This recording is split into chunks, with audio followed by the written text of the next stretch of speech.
Assalamualaikum warahmatullahi wabarakatuh. Di sini saya akan mempresentasikan artikel yang berjudul Peran Organisasi dan Manajemen dalam Meningkatkan Kinerja di Sektor Publik.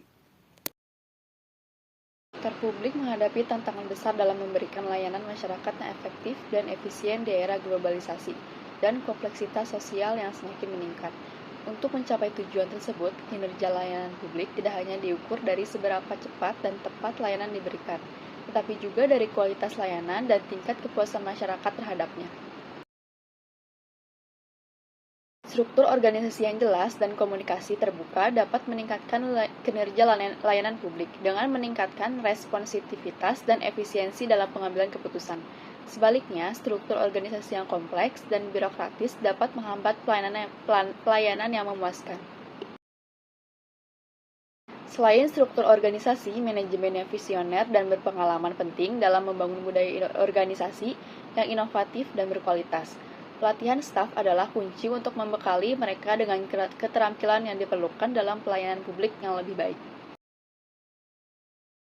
Berikutnya ada metode penelitian. Dalam penelitian ini, metode yang saya gunakan untuk mengumpulkan data yaitu dengan metode kualitatif, di mana mengumpulkan data melalui jurnal, dokumen, artikel, serta berita online. Tujuannya yaitu untuk mengumpulkan data yang akurat. Dalam metode kualitatif, data yang diperoleh merupakan hasil dari berbagai sumber yang berbeda serta menggunakan metode membaca, pengumpulan data, dan mengolah bahan penelitian agar mendapatkan sebuah penelitian yang cukup rinci dan akurat.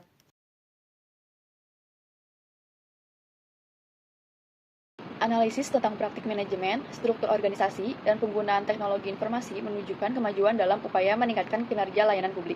Studi yang dilakukan di berbagai lembaga pemerintah memberikan pemahaman tentang bagaimana komponen-komponen ini saling berhubungan dan berkontribusi terhadap peningkatan kualitas pelayanan. Karakteristik organisasi dalam hal penggunaan struktur dan teknologi dalam pelayanan publik secara umum memberikan pengaruh, yaitu terwujudnya pelayanan yang adil dan merata untuk semua orang.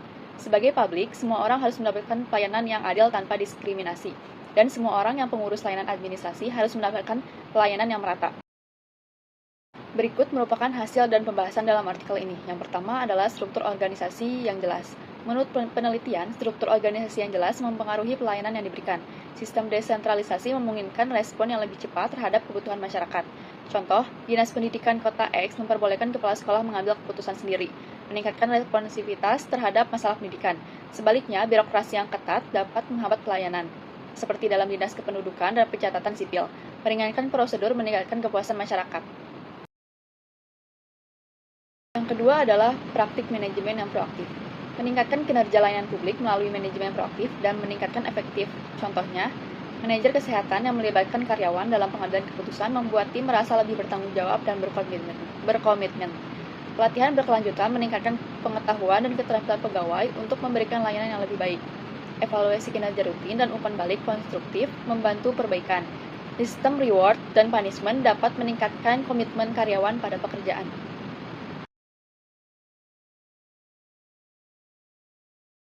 Dan yang ketiga ada pemanfaatan teknologi informasi.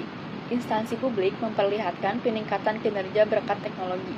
Aplikasi e-government menyederhanakan administrasi dan mempermudah akses masyarakat. Contohnya, pendaftaran online di RSUD meningkatkan kepuasan pasien dan mengurangi waktu tunggu. Penggunaan Big Data membantu organisasi memahami kebutuhan masyarakat, seperti Dinas Sosial memberikan bantuan sosial lebih tepat sasaran berdasarkan data demografis. Pegawai layanan publik harus menunjukkan prestasi kerja dengan memahami kebijakan yang diterapkan oleh pimpinan, seperti melayani tanpa paksaan, menyelesaikan tugas lebih cepat, memberikan informasi transparan, meningkatkan efisiensi layanan, dan menghindari yang tidak perlu. Perencanaan, koordinasi, dan realisasi sasaran penting dalam pelayanan publik untuk memastikan akses mudah, tepat waktu, terbuka, adil, merata, efisien, ekonomis, dan mempengaruhi kepuasan masyarakat. Terakhir ada kesimpulan.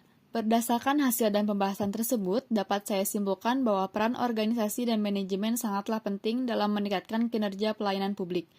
Praktik manajemen, struktur organisasi, dan pemanfaatan teknologi informasi memiliki peran yang krusial dalam meningkatkan kinerja layanan publik. Penelitian menunjukkan bahwa organisasi dengan struktur yang jelas dan desentralisasi dapat lebih responsif terhadap kebutuhan masyarakat. Sementara praktik manajemen yang proaktif dan kepemimpinan yang efektif mendorong keterlibatan karyawan dan meningkatkan kualitas layanan. Itu saja yang dapat saya sampaikan, kurang lebihnya mohon maaf. Wassalamualaikum warahmatullahi wabarakatuh. Terima kasih.